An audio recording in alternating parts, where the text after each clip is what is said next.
الله الرحمن الرحيم نحمده ونصلي على رسوله الكريم أما بعد أعوذ بالله من الشيطان الرجيم بسم الله الرحمن الرحيم لقد خلقنا الإنسان في كبد صدق الله العظيم درود شریف پڑھ لیں اللهم صل على محمد النبي الأمي وعلى آله وسلم تسلیما۔ میرے محترم بزرگوں اور عزیز ساتھیوں، اللہ رب العزت نے ہم سب کو دنیا کے اندر جو بھیجا ہے بہت چند دن کے لیے بھیجا ہے، اور اس دنیا کی زندگی کے اندر طرح طرح کی آزمائش اور طرح طرح کے امتحانات سے اللہ رب العزت نے انسانوں کو گزارا ہے۔ دنیا کے اندر کوئی بھی انسان ہو یہ نہیں کہہ سکتا کہ میرے اوپر حالات، مصائب، پریشانیاں، دقت نہیں آئیں۔ ہر انسان کے اوپر حالات آنے ہیں۔ اللہ رب العزت نے قرآن کریم کے اندر ارشاد فرمایا لقد خلقنا الانسان فی کبد، کہ اللہ رب العزت نے انسانوں کو پریشانیوں کے اندر پیدا کیا ہے، آزمائشوں کے اندر پیدا کیا ہے۔ تو کبھی اللہ رب العزت اپنے بندوں کو آزماتا ہے، آزمائش میں ڈالتا ہے، اور یہ آزمائش ہر طرح کے انسانوں کے ساتھ ہوتی ہے، یہاں تک کہ اللہ رب العزت یہ آزمائش انبیاء علیہ السلام کے ساتھ اور اپنے نیک اور صالح بندوں کے ساتھ اور بھی دیگر لوگوں کے ساتھ یہ آزمائش اللہ رب العزت ڈالتا ہے۔ اور اس آزمائش کے بہت سارے مقاصد ہوتے ہیں، گناہوں کو معاف کرنا بھی ہوتا ہے، درجات کو بلند کرنا بھی مقصود ہوتا ہے، اپنا قرب، اپنی معیت بھی مقصود ہوتی ہے۔ تو اللہ رب العزت دنیا کے اندر جو بھیجا ہے وہ کبھی نہ کبھی کوئی حالات ختم ہوئے دوسرے حالات آ جائیں گے، دوسرے ختم ہوئے تیسرے آ جائیں گے، تیسرے ختم ہوئے چوتھے آ جائیں گے، یہاں تک کہ ہمارے موت کا وقت قریب آ جائے گا۔ وہ کسی نہ کسی شکل کے اندر یہ آزمائش آنی ہے۔ وَلَنَبْلُوَنَّكُمْ بِشَيْءٍ مِّنَ الْخَوْفِ، اللہ رب العزت نے کہا کبھی میں تمہیں خوف کے ذریعے سے آزماؤں گا، کہ تمہارے اوپر دشمنوں کا خوف ہوگا یا کسی اور چیز کا خوف ہوگا۔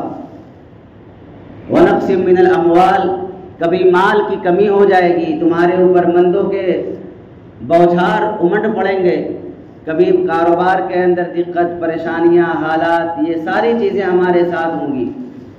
آدمی کاروبار کے پیچھے پڑا رہے گا، لیکن جو سمجھ بوجھ والے ہوں گے وہ یہ سمجھیں گے کہ یہ اللہ کی طرف سے آزمائش ہے، یہ اللہ کی طرف سے امتحان ہے، یہ اللہ کی طرف سے دی ہوئی چیز ہے جس کو ہمیں اللہ کے اس فیصلے پر ہمیں راضی اور خوش ہونا ہے۔ وَنَقْصٍ مِّنَ الْأَمْوَالِ وَالثَّمَرَاتِ، کبھی ایسا بھی ہوگا کہ پھلوں کی کمی ہو جائے گی، جو پھل اور باغات لگانے والے ہیں، کبھی کسی سال تو بہت زیادہ پھل ہوں گے، کبھی کسی سال بہت کم پھل ہو جائیں گے، کبھی اناجوں کے اندر، غلوں کے اندر کمی ہو جائے گی، لیکن پھر بھی اللہ رب العزت یہ آزمائش اسی لیے ڈالتا ہے تاکہ بندہ میری طرف متوجہ ہو، بندہ اللہ کی طرف متوجہ ہو۔ اور دیگر طریقوں سے اللہ رب العزت بندوں کو کبھی جانی نقصان، کبھی مالی نقصان، طرح طرح کی آزمائشوں میں اللہ رب العزت ڈالتا ہے۔ اس لیے میرے عزیزو، اللہ کی طرف سے جو آزمائش آتی ہے اس کے اوپر مسلمانوں کو ثابت قدم رکھنا اور جم جانا، یہی ایمان والوں کی پہچان ہے، یہی ایمان والوں کی شان ہے، یہی عاشق رسول کی پہچان ہے، یہی محبت کرنے والوں کی شان اور آن ہے، کہ جس طریقے سے حضرات صحابہ کرام کے اوپر مسائب، پریشانیاں، حالات آئے لیکن وہ پھرے نہیں، وہ ٹلے نہیں، وہ میدان چھوڑ کر کے بھاگے نہیں، اس پر جمے رہے۔ وہ ایک دو آزمائش نہیں آئی، پتے چبا چبا کر کے زندگی گزارنے کی نوبت آئی ہے۔ یہاں تک کہ میدان جہاد کے اندر جب گئے ہیں تو پورے دن میں ایک ایک کھجور کھانے کو ملتی تھی، اور میدان جہاد کے اندر دشمنان اسلام سے مقابلہ بھی کرنا ہے، اور دن بھر میں ایک کھجور ملتی تھی۔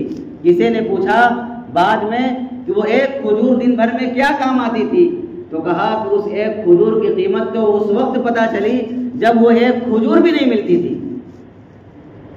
میرے عزیزو، یہ آزمائش یہاں تک کہ حضرات صحابہ کرام تبوک کے موقع پر جب سفر کرتے ہیں، جس کو ساعۃ العسر بھی کہا جاتا ہے، تنگی کا زمانہ، تنگی کا وقت، جب سفر میں اس قدر دھوپ تپش اور ایسی چلچلاتی دھوپ، آج کی دھوپ کیا دھوپ ہے اور آج کی گرمی کیا گرمی ہے اور آج کی تپش کیا تپش ہے۔ آج تو آدمی اس گرمی سے ہر آدمی پریشان ہے، لیکن اس وقت کی گرمی کو ذرا سوچیں، نہ اس وقت کولر تھا، نہ اے سی تھا، نہ پنکھا تھا، اور نہ کوئی سائبان تھا، نہ کوئی سایہ تھا، نہ دھوپ سے بچنے کے لیے کوئی آلہ، نہ کوئی ذریعہ تھا۔ اس وقت آدمی جو ہے سفر کرنے کے لیے نہ کوئی ایسے ذرائع تھے، وہی گھوڑا، وہی اونٹ، وہی اونٹ، وہی کھچر، وہی گدھا، اور اس گھوڑے اور اس اونٹ اس گدھے پر سوار ہو کر کے جب آدمی میدان جہاد میں جب جا رہا ہے، اور جب پڑاؤ کے لیے کوئی چھت نہیں، کوئی سائبان نہیں، صرف وہی معمولی سا چھپر لگا کر کے آدمی، وہ بھی کسی کو چھپر ملا، کسی کو چھپر بھی نہ ملا، اور بغیر چھپر کے آدمی وہی اسی طریقے سے آرام فرما رہا ہے۔ اس چلچلاتی دھوپ کے اندر صحابہ نے کہا کہ پانی خشک ختم ہو گیا، پانی میرے پاس نہیں ہے۔ آدمیوں نے پانی سے بلبلاتے ہوئے، پریشان ہوتے ہوئے تلاش کرنا شروع کیا، پانی نہیں مل رہا ہے۔ بعضوں نے کہا کہ اپنے اونٹوں کو ذبح کر ڈالا، اور اونٹ کو ذبح کرنے کے بعد جو اونٹ کے اندر سے جو اس کی لید ہوتی ہے، لید کو نچوڑنے کے بعد جو پانی نکلتا ہے، اس پانی کو بھی پیا ہے۔ جان بچانے کے لیے وہ ناپاک پانی بھی پینا جائز تھا اس وقت میں۔ ذرا سوچے، کوئی آدمی دین کی خاطر اس طریقے سے مسائل، پریشانیاں، حالات اور آزمائش کو سہائے، لیکن پیچھے نہیں ہٹے۔ ہم اور آپ سوچ سکتے ہیں، اس اونٹ کو ذبح کرنے کے بعد اونٹ کے لید سے جو پانی نکلا ہے، حضرات صحابہ کرام کا کہنا ہے، حیات الصحابہ کے اٹکل پچو کی بات نہیں کر رہا ہوں میں، ہوائی فائرنگ نہیں کر رہا ہوں، کتاب کے اندر واقعات شاہد ہیں، حوالے کے ساتھ موجود ہیں یہ چیزیں۔ وہ اونٹ کے لید کو جو پانی پیا ہے، اور اس کے بعد بعض صحابہ کو وہ بھی کافی نہیں ہوا، جو لید، جو تراوٹ جو ہوتی ہے، اس کو اپنے جگر پر، اپنے پیٹ پر رکھا ہے تاکہ کچھ تراوٹ محسوس ہو۔ پھر بھی اس سے مسئلہ حل ہونے والا نہیں تھا۔ ایسی چلچلاتی دھوپ ہے کہ حضرات صحابہ کرام کہتے ہیں ایسا لگتا ہے کہ میری گردنیں مروڑ دی گئی ہیں اور ہمارا انتقال ہو جائے گا۔ بعض صحابہ نے کہا، حضور کے پاس آئے اور حضور سے عرض کیا، حضور بس اب بہت ہو گیا، اب دعا کر دیں اللہ کے لیے۔ کتنے تو نئے نئے مسلمان ہوئے تھے، لیکن کسی نے یہ نہیں کہا کہ اسلام یہی سکھاتا ہے ہمیں، اتنی تنگی میں تو اسلام سے پہلے بہت آسانی میں تھا، بڑی آسائش میں تھا، بہت اچھی زندگی بسر کرتا تھا۔ کسی نے یہ نہیں کہا کر کے، بس مقصود یہ تھا کہ اللہ راضی ہے، اللہ کا رسول راضی ہے، تو مجھے کسی کی پرواہ نہیں ہے، بس اللہ کو راضی کرنے والا کام کرنا ہے۔ حضرات صحابہ کرام کی ایک جماعت حضور کی خدمت میں آئی اور عرض کیا، حضور آپ دعا کر دیں اللہ کے لیے۔ حضور نے دعا فرمائی اور پھر اللہ کی مدد آ گئی۔ اللہ نے آسمان سے بارش ایسا اتارا کہ سارے کے سارے لوگ سیراب ہو گئے۔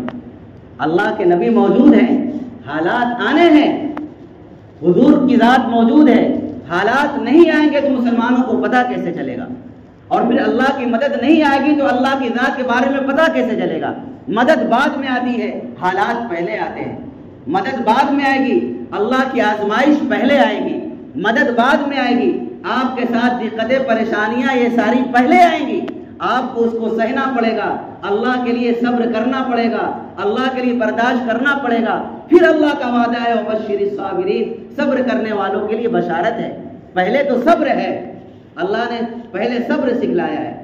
صبر کا مطلب پہلے آپ کے اوپر آزمائش آئے گی، پہلے حالات آئیں گے۔ صبر اسی وقت ہوتا ہے جب حالات آئیں گے، صبر اسی وقت ہوگا جب مصائب آئیں گے، صبر اسی وقت ہوگا جب آپ کے اوپر پریشانیاں اور دقتیں آئیں گی، ورنہ بغیر دقت کے صبر کیسا، بغیر پریشانی کے صبر کیسا، بغیر حالات کے صبر کیسا؟ صبر اس وقت ہوگا جب حالات آئیں گے۔ اسی لیے اللہ رب العزت نے کہا ان اللہ مع الصابرین، صبر کرنے والوں کے ساتھ اللہ کی ذات ہوتی ہے۔ اس لیے میرے عزیزو، ہم سب اس کا بہت زیادہ خیال رکھیں کہ حالات ہر طریقے سے آنے ہیں، پریشانیاں ہر طریقے سے آنی ہیں۔ نبیوں کے اوپر بھی حالات آئے ہیں، انبیاء علیہ السلام کے ساتھ بھی حالات آئے ہیں. اللہ کے نبی جناب محمد رسول اللہ صلی اللہ علیہ وسلم کی ذات اقدس نے کیا فرمایا؟ میرے اوپر حالات، مصائب، پریشانیاں اور مجھے جتنا اللہ کے راستے میں ستایا گیا، آزمائش کی گئی، اتنا کسی نبی کو نہیں ستایا گیا. آخر آئے تو حالات. میرے عزیزوں ایک بات اور ذہن نشی کرتے چلے یہاں پہ. ہمارے ذہن کے اندر کامیابی اور ناکامی کا معیار الگ ہے. ہمارے ذہن کے اندر کامیابی اور ناکامی اس کو کہتے ہیں کہ کسی کی گردن کسی نے کاٹ دیا، کاٹنے والا وہ فتح یاب ہے، وہ جیت گیا. کسی نے کسی کو ہرا دیا اور ہرانے والا جو ہے وہ جیت گیا، وہی کامیاب ہے. کسی نے کسی کو پچھاڑ دیا، پچھاڑنے والا جس نے پچھاڑا وہ کامیاب ہے. میرے عزیزوں یہ ہماری بہت بڑی بھول ہے. یہ ہماری کامیابی اور ناکامی کے معیار نہیں ہے. یہ ہماری کامیابی اور ناکامی کے معیار ہے ہی نہیں ہے. یہ سراسر یہ معیار جو ہم نے اپنے ذہنوں کے اندر بیٹھا رکھا ہے کہ پچھاڑنے والا یہ کامیاب ہے، گردن کاٹنے والا یہ کامیاب ہے، فتح یابی بظاہر جو فتح یاب ہو گیا وہ کامیاب ہے، کسی کے اوپر قبضہ کرنے لینے والا یہ کامیاب ہے. یہ سراسر یہ ہماری جو غلط خیالات ہیں. ایسا ہے ہی نہیں ہے. انبیاء علیہ السلام کے اوپر حالات آئے یا نہیں آئے؟ حضرت زکریا علیہ السلام کو آرے سے چیر دیا گیا، کیا وہ ناکام ہو گئے؟ جس کے بارے میں اللہ رب العزت نے قرآن کریم کے اندر تفصیل کے ساتھ ان کا ذکر کیا ہے. ذکر رحمت ربک عبدہ زکریا اذ نادى ربہ نداء خفیا قال رب انی وهن العظم منی واشتعل الرأس شیبا ولم اکن بدعائک ربی شقیا وإني خفت الموالي من ورائي وكانت امرأتي عاقرا فهب لي من لدنك وليا يرثني ويرث من آل يعقوب واجعله ربي رضيا يا زكريا إنا نبشرك بغلام اسمه يحيى لم نجعل له من قبل سميا. مسلسل ایک دو رکوع کے اندر حضرت زکریا علیہ السلام اور ان کے بیٹے حضرت یحییٰ علیہ السلام کا ذکر ہے. اور زکریا علیہ السلام کے لیے بشارتیں ہیں، خوشخبریاں ہیں. اس کے باوجود ان کو آرے سے چیر دیا گیا. کیا وہ ناکام ہو گئے؟ نہیں، چیرنے والا ناکام ہے. جس کو چیرا گیا وہ خدا پاک کی قسم ہر طریقے سے کامیاب ہے. حضرت یحییٰ علیہ السلام کی گردن کو کاٹ دیا گیا، شہید کر دیا گیا. کیا گردن کاٹنے والا کامیاب ہو گیا؟ بالکل بھی نہیں کامیاب ہوا، بلکہ جس کی گردن کاٹی گئی اس سے اللہ راضی ہے اور اس کے لیے جنت کی بشارتیں ہیں. وہ اللہ کا نبی ہے، وہ ہمیشہ ہم اس کے لیے کامیاب ہے. حضرت عثمان غنی رضی اللہ تعالیٰ عنہ کو کلمہ پڑھنے والا جو کہتا ہے کہ میں مسلمان ہوں، کلمہ پڑھنے والوں نے شہید کیا. کیا کلمہ پڑھنے والا جو شہید کیا تھا حضرت عثمان غنی رضی اللہ تعالیٰ عنہ کو، کیا وہ کامیاب ہو گیا؟ خدا پاک کی قسم وہ قیامت تک ناکام رہے گا. اور عثمان غنی رضی اللہ تعالیٰ عنہ شہید ہو کر کے بھی کامیاب رہیں گے. حضرت حسین رضی اللہ تعالیٰ عنہ کو شہید کرنے والا میدان کربلا کے اندر کلمہ پڑھنے والا تھا، خود کو مسلمان کہنے والا تھا، لیکن کل قیامت کے دن اللہ رب العزت کیا ان گردن کاٹنے والوں کو، کیا ان شہید کرنے والوں کو چھوڑ دے گا؟ وہ خدا پاک کی قسم اللہ معاف نہیں کرے گا. ان سے ان کا بدلہ لیا جائے گا.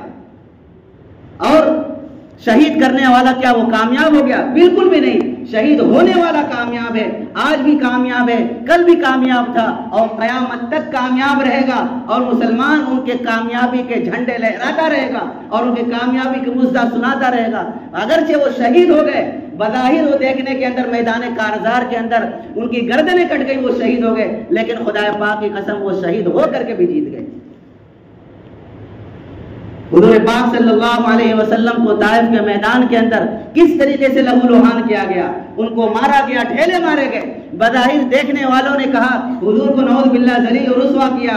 نہیں، بالکل بھی نہیں، ذلیل و رسوا نہیں کیا گیا. ذلیل و رسوا کرنے والے خود ذلیل و رسوا ہو گئے.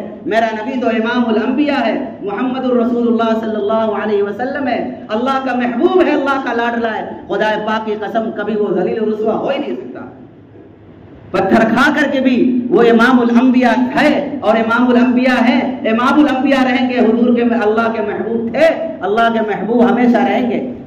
میرے کہنے کا جو مقصد ہے میرے عزیزوں، میرے بھائیوں، ہمیشہ ایک بات یاد رکھیں. آپ ہمیشہ ایک بات یاد رکھیں، اللہ ہمیشہ حق کے ساتھ ہوتا ہے.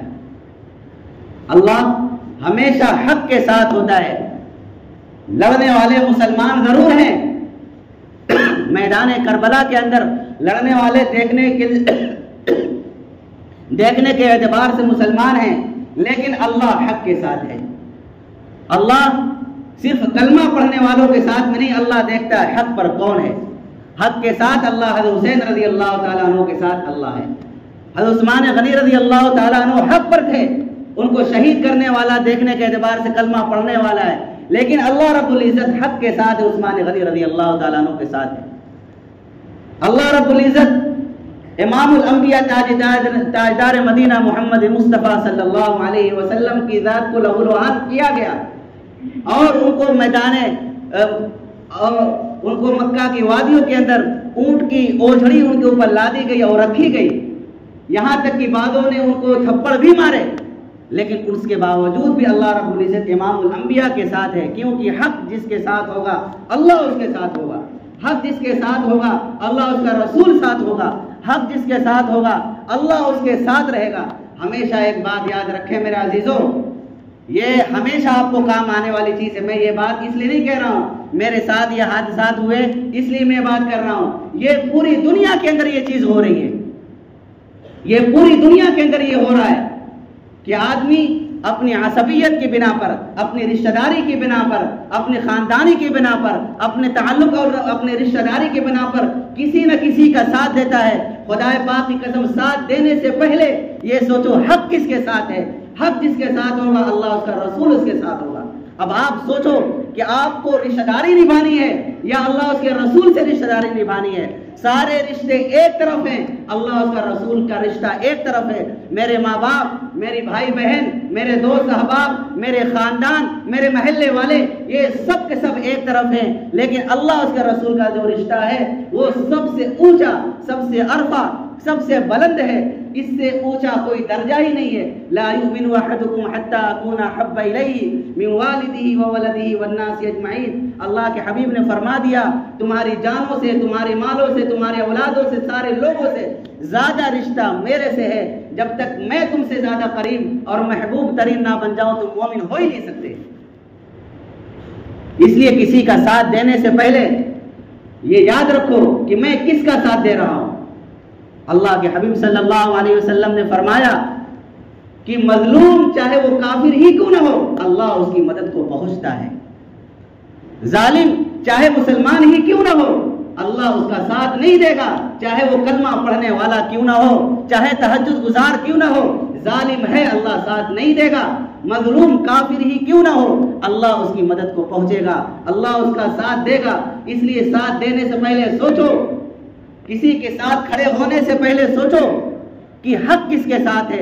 حق جس کے ساتھ ہوگا اللہ اس کا رسول اس کے ساتھ ہوگا۔ اب آپ کا فیصلہ ہے، آپ سوچو حق کے ساتھ کھڑے ہونا چاہتے ہو یا باطل کے ساتھ کھڑے ہو کر کے اللہ اس کے رسول کا جو رشتہ ہمیشہ ہمیشہ کا ہے اور وہی رشتہ ہمیشہ کامیابی تک پہنچانے والا ہے، کیا اس رشتے کو توڑنا چاہتے ہو اپنے عصبیت کی بنا پر، اپنی رشتہ داری، اپنے خاندانی کی بنا پر؟ ہمیشہ یہ مزاج بنا کر کے چلے اپنا، ہمیشہ پوری زندگی، یہ آج نہیں ہے، ہمیشہ یہ بات نہیں ہونے والی، آج یہ ہمیشہ اپنے دماغ کے اپنے ذہنوں کے اندر بیٹھا لیں کہ آج یہ ہو رہا ہے معاشرے کے اندر، کسی عالم نے کچھ کہا، کسی امام نے کچھ کہا، کسی نے کچھ کہا، ایک گروپ ادھر ایک گروپ ادھر، کسی نے کسی کو بہکایا، کسی نے کسی کو بہکایا، وہ ساری چیزیں ہو رہی ہیں پوری انڈیا کے اندر بھی، پورے عالم کے اندر ہو رہا ہے، لیکن کرنے سے پہلے خدا پاک کی قسم خدا کے لیے سوچو یہ کہ کیا حق کس کے ساتھ ہے۔ میں نہیں کہتا کہ امام غلط نہیں ہو سکتا، میں نہیں کہتا کہ عالم غلط نہیں ہو سکتا، وہ بھی انسان ہوتا ہے، بڑے بڑے محقق، بڑے بڑے مدقق، بڑے بڑے علامہ نے غلطیاں کی ہیں، لیکن اس سے پہلے یہ سوچو کہ حق کس کے ساتھ ہے، میں کس کا ساتھ دے رہا ہوں۔ حق جس کے ساتھ ہے ہمیشہ مزاج بنا کر کے رکھو، ایک گروپ بندی ادھر ایک گروپ بندی ادھر، لیکن یاد رکھو جو بھی حق کے خلاف کھڑا ہوگا، میں نے جو واقعات سنائے ایسے نہیں سنائے، میں یہ ثابت کرنا چاہ رہا ہوں جو بھی حق کے خلاف کھڑا ہوگا اللہ اس کو ذلیل و رسوا کر کے رہے گا۔ یاد رکھیں جو بھی حق کے خلاف کھڑا ہوگا، میں نے جو واقعات سنائے اتنے چند واقعات سنائے، ان واقعات کو سنانے کا مقصد یہی تھا جن لوگوں نے حق کے خلاف کھڑے ہوئے، جن لوگوں نے حق کے خلاف آوازیں اٹھائیں، جن لوگوں نے حق کے خلاف بغاوتیں کی، کلمہ پڑھنے والے تھے، اللہ نے ذلیل و رسوا کر کے دکھلایا۔ اس سے پہلے میرے عزیزوں، اس لیے ہمیشہ یاد رکھیں کہیں کبھی مسئلہ ہو، کہیں کبھی کوئی بھی مسئلہ ہو، ہمیشہ یاد رکھ کے حق کا ساتھ دینے کا مزاج بنائیں، حق کے ساتھ کھڑے ہونے کا مزاج بنائے، حق بولنے کا مزاج بنائے، حق کے ساتھ چلنے کا مزاج بنائے۔ حق کے ساتھ چلنے والے کے ساتھ اللہ ہوتا ہے، حق بولنے کے ساتھ اللہ ہوتا ہے، حق چلنے کے ساتھ اور حق کا مزاج بنانے والے کے ساتھ اللہ ہوتا ہے۔ اس لیے میرے عزیزو، کوئی ذاتی دشمنی ہے، کوئی ذاتی غرض ہے، اس کا بدلہ کبھی آپ نکال لو گے، لیکن مسلمان کی شان یہ ہے، عاشق رسول کی پہچان یہ ہے، اپنی ساری دشمنی، اپنی ساری غرض اور اپنی ساری بغاوت یہ ایک طرف ہوگی، لیکن آج تو میں حق کے ساتھ کھڑا رہوں گا اور حق کے ساتھ ہر حق کا ساتھ دے کر کے اور اپنے عاشق رسول ہونے کا یہ ثبوت پیش کروں گا کہ میں واقعتاً عاشق رسول ہوں اور میں حضور سے محبت کرتا ہوں، جس کے ساتھ اللہ اس کا رسول ہوگا، میں بھی ناچیز، میں بھی گنہگار، میں بھی اسی کے ساتھ رہوں گا۔ یہ ہونا چاہیے مزاج، ہر مسلمان کو بنا کر کے رہنا چاہیے۔ ایسا نہیں کسی نے کچھ کہا اور تھوڑی تھوڑی غلطیوں پر امام کو رسوا کیا جائے، اماموں کو اور عالموں کو رسوا کیا جائے اور دین کی خدمات کرنے والے کو رسوا کیا جائے۔ عام طور سے مسلمانوں کا، میرے عزیزوں معاف کرنا، یہ ہمارے اندر بہت ہی زیادہ خرابی چلی آ رہی ہے۔ یہ بھی قیامت کی نشانیوں میں سے ایک نشانی ہے۔ میرے نبی نے جو فرمایا ہے قیامت کی نشانیوں میں سے جو نشانی ہوگی، ان ساری نشانیوں میں سے یہ بھی نشانیاں ہیں کہ حق سننے کا مزاج ختم ہو جائے گا، حق کا ساتھ دینے والا مزاج ختم ہو جائے گا، علماء کو ذلیل و رسوا کیا جائے۔ یہ کیوں بیان کیا گیا؟ اس لیے بیان کیا گیا تاکہ آنے والی امت آنکھ کھولے اپنی اور ان برائیوں سے دور رہے۔ میں نے بارہا بہت سارے لوگوں کو دیکھا اور بہت سارے زمانے کے لوگوں کو دیکھا، یہی ہو رہا ہے پورے عالم کے اندر۔ بس تھوڑا سا معاملہ ہوا اور سمجھے بوجھے پڑھے لکھے لوگ بھی حق کا ساتھ نہ دے کر کے دوسروں کا ساتھ دینا شروع کر دیتے۔ میرے عزیزو، مرنا سب کو ہے، ایمان سارے لوگوں کا آخرت پر ہے، سب کو پتا ہے میزان عدل قائم ہوگا۔ کیا یہ جس کے ساتھ تم کھڑے ہو رہے ہو، آج باطل کے ساتھ کھڑے ہو رہے ہو، جو کہہ رہے میں سنبھال لوں گا، کل پتا چلے گا جب اس کو ذلیل و رسوا کیا جائے گا اور جہنم کے اندر گھسیٹ کر پھینکا جائے گا، اسی کے ساتھ باطل کا ساتھ دینے والے کو سب کو گھسیٹ کر جب پھینکا جائے گا، تب وہ اور اس کی رسوائی، اس کی ذلت دیکھ کر کے کہو گے کہ کاش کہ میں اس کا ساتھ نہ دیتا۔ آج کوئی آدمی پردھان منتری بنا پھرا ہے، آج کر لو، آج اللہ نے طاقت دیا، جس کو جو چاہے جو مرضی کر لو، کل مرنا ہے، سب کا ایمان ہے۔ آخرت کے بارے میں ہمیشہ سوچا کرو، آخرت کے بارے میں ہمیشہ غور و فکر کیا کرو۔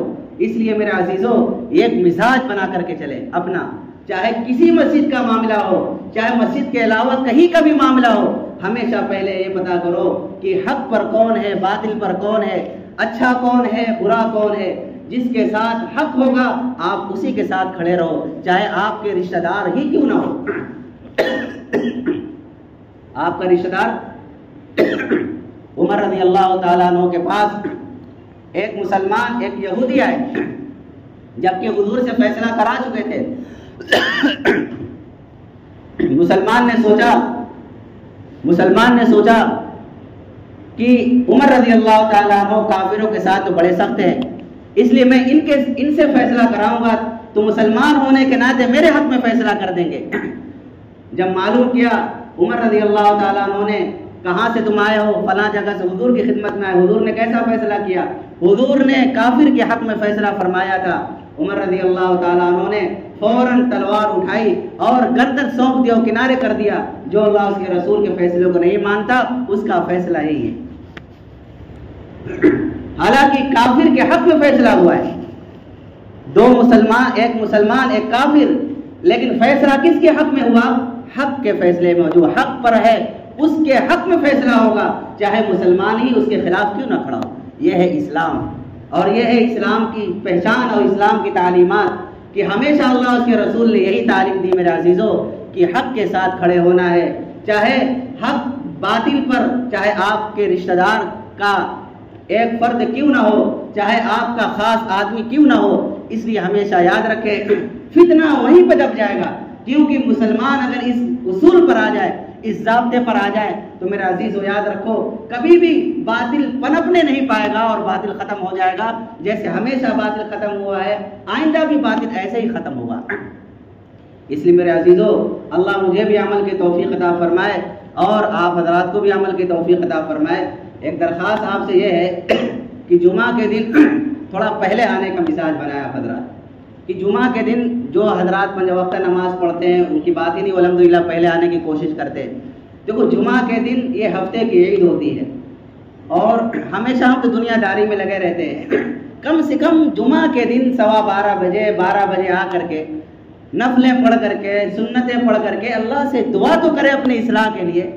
جو مردانیت چھائی ہوئی دل کے اندر نا وہ دھیرے دھیرے چھٹے گی۔ جو نماز پڑھ کر کے صرف چلے جاتے ہیں اور ختم ہو جاتا معاملہ، وہ جیسے آتے ہیں ویسے چلے جاتے ہیں، کچھ بھی بدلاؤ نہیں آتا ان کے دینوں کے اندر۔ اس لیے کم سے کم اتنا تو اپنا مزاج بنائے، ہفتے کے اندر اگر آپ آ رہے ہیں تو کم سے کم ایک ہفتے کے اندر ایسا کریں کہ پہلے آئیں، اور جو گناہ ہو رہے ہیں، جو نمازیں میری چھوٹ رہی ہیں، اللہ سے مانگ تو سکتے ہو، اللہ کے بندے اللہ سے توفیق تو مانگ سکتے ہو کہ اللہ مجھے توفیق دے دے۔ یہ نورانیت لے کر کے جانے کا مزاج بنائے، اور ایک دم اخیر وقت میں جو آنے کا مزاج ہے کہ ہاں مولوی صاحب خطبہ دینے کے لیے کھڑے ہوں گے، اب چلو جلدی سے، یہ مزاج ختم کرے اپنا اور پہلے آنے کا مزاج بنائے اور اللہ سے دعا کرے۔ یہی ایک ہفتے میں انشاءاللہ نورانیت جب آئے گی، دھیرے دھیرے دل تبدیل ہوگا تو آپ 5 وقتہ پر بھی آ جائیں گے انشاءاللہ، اور یہی چیز کامیابی تک پہنچانے والی ہے۔ اللہ تعالی ہم سب کو عمل کی توفیق عطا فرمائے۔